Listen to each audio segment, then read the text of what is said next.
नमस्कार, मैं मीनाक्षी। मुहर्रम यानी कि शहादत और कुर्बानी का महीना। वैसे मुहर्रम इस्लामिक कैलेंडर का पहला महीना भी है।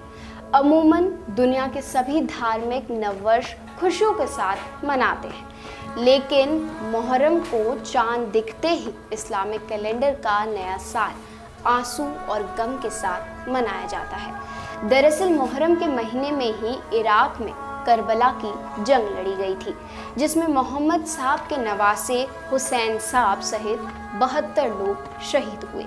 ये दुनिया की एकमात्र ऐसी जंग थी जिसमें शहादत पाए लोग जीत गए और मजलूमों को शहीद कर जिंदा बचे लोग हार गए, क्योंकि यजीद था और हुसैन है।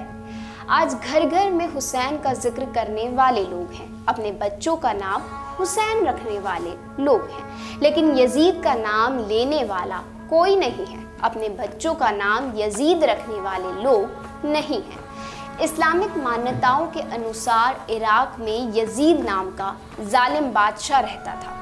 खुद को खलीफा मानता था और ईश्वर पर उसका विश्वास नहीं था। इस्लामिक इतिहास के मुताबिक मदीने से करबला पहुंचे हुसैन साहब के पास छोटी सी सेना थी, जबकि सामने यजीद के पास लाखों की विशाल सेना। मुहर्रम की 2 तारीख को हुसैन साहब करबला पहुंचे तो उसके बाद 7 मुहर्रम को हुसैन साहब, उनके परिवार और उनके साथियों पर खाना पानी बंद कर दिया गया। मतलब कि हुसैन साहब से अपनी बैयत यानी कि अपनी बात मनवाने के लिए यजीद ने वो सारे जुल्म किए जो जुल्म इतिहास ने इससे पहले कभी देखने को नहीं मिले। 9 मुहर्रम की रात इमाम हुसैन साहब ने अपने सभी साथियों को एक जगह इकट्ठा किया और रोशनी बुझा दी, फिर एक स्पीच दी। हुसैन साहब ने अपने साथियों को संबोधित करते हुए कहा, मैं किसी के साथियों को अपने साथियों से ज़्यादा वफादार और बेहतर नहीं समझता। कल के दिन यानी 10 मुहर्रम को हमारा दुश्मनों से मुकाबला है। उधर लाखों की तादाद वाली फौज है, तीर है, तलवार है और जंग के सभी हथियार हैं। उनसे मुकाबला मतलब जान का बचना बहुत ही मुश्किल है।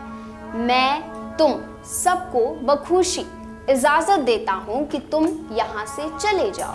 मुझे तुमसे कोई शिकायत नहीं होगी।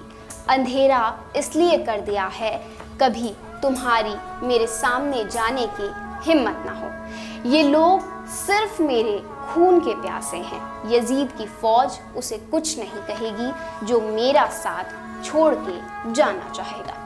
ये कहने के बाद हुसैन साहब ने कुछ देर बाद रोशनी फिर से कर दी, लेकिन एक भी साथी इमाम हुसैन का साथ छोड़कर नहीं गया।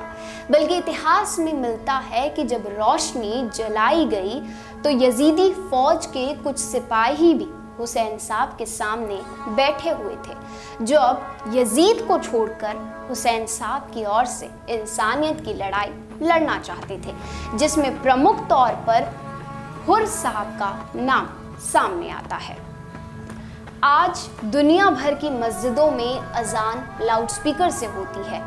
कहीं किसी मस्जिद पर लाउडस्पीकर को लेकर विवाद हो जाता है तो सभी मुसलमान विरोध तो करते हैं, लेकिन क्या वो सभी नमाज पढ़ते हैं?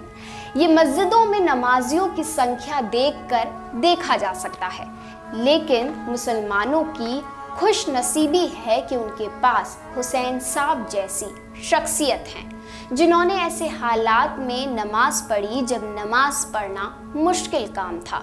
दुश्मनों की तरफ से तीरों तलवारों की बौछार थी।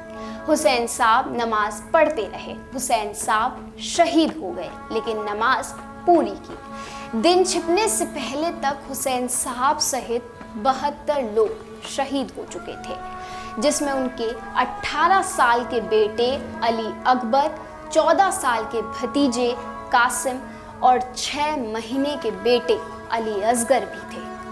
शहादत ज़रूर हुई, लेकिन ये 72 शहादतें इंसानियत को बचा गई, हौसला दे गई, अन्याय के खिलाफ आवाज बुलंद करने की, सबक दे गई जुल्म से लड़ने की, फिर चाहे विरोध में 1,00,000 ही गलत लोग क्यों ना हो।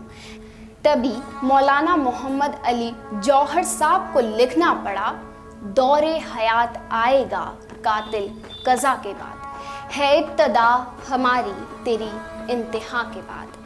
कत्ले हुसैन असल में मर्गे यजीद हैं और इस्लाम जिंदा होता है हर करबला के बाद। दरअसल करबला की जंग हुसैन साहब ने किसी एक धर्म या फिर किसी एक जाति के लिए नहीं लड़ी थी, बल्कि करबला की जंग इंसानियत के लिए लड़ी गई थी। अन्याय और न्याय की जंग, गलत और सही की जंग। तभी महात्मा गांधी ने कहा था कि भारत को कामयाब बनने के लिए नक्शे हुसैन पर चलना होगा। गांधी जी आगे कहते हैं, मेरे पास हुसैन साहब के 72 सिपाहियों जैसी फौज होती तो मैं भारत को महज 24 घंटे में आज़ाद करा लेता। नेल्सन मंडेला ने अपने एक संस्मरण में लिखा है, कैद में मैं 20 साल से ज़्यादा गुजार चुका था। एक रात मुझे ख्याल आया कि मैं सरकार की शर्तों पर आत्मसमर्पण कर इस यातना से मुक्त हो जाऊं, लेकिन तभी अचानक मुझे इमाम हुसैन और करबला की याद आई। उनकी याद ने मुझे वो ताकत दी कि मैं विपरीत परिस्थितियों में भी स्वतंत्रता के अधिकार के लिए खड़ा रह सकूं।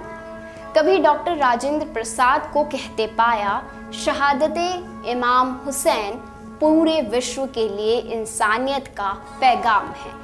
कभी डॉक्टर राधा कृष्ण को कहते पाया, इमाम हुसैन की शहादत 1300 साल पुरानी है, लेकिन हुसैन आज भी इंसानों के दिलों पर राज करते हैं। रविंद्रनाथ टैगोर ने कहा, सत्य की जंग अहिंसा से कैसे जीती जा सकती है, इसकी मिसाल इमाम हुसैन है। इमाम हुसैन की जात न किसी धर्म से बंधी है और न किसी फिरके से। ये तो बस इंसानियत का पैगाम देती है और जुल्म के खिलाफ आवाज़ को बुलंद करती है। करबला के बाद से आज तक ये शहीद इंसानियत पूरी दुनिया में सराहा जा रहा है और हमेशा जिंदा रहेगा। आखिर में एक ये ही सवाल कि इमाम हुसैन पर आखिर क्यों इतना जुल्म हुआ, तो इसका सीधा सा जवाब है कि इमाम हुसैन ने इस्लाम की खातिर, नेक रास्ते की खातिर, पैगंबर इस्लाम की खातिर, नमाज कुरान बचाने की खातिर अपनी और अपने काफिले की जान को कुर्बान करना आसान समझा, न कि यजीद के गलत और हराम रास्ते पर जाना। अगर इमाम हुसैन यजीद की बात मान लेते तो शायद उनके परिवार को भी सताया नहीं जाता, ना ही उनके काफिले को शहीद किया जाता। इमाम हुसैन अलैहिस्सलाम के सामने 2 रास्ते थे, एक जिल्लत के साथ जिंदा रहना और दूसरा इज्जत के साथ मौत की आगोश में सो जाना।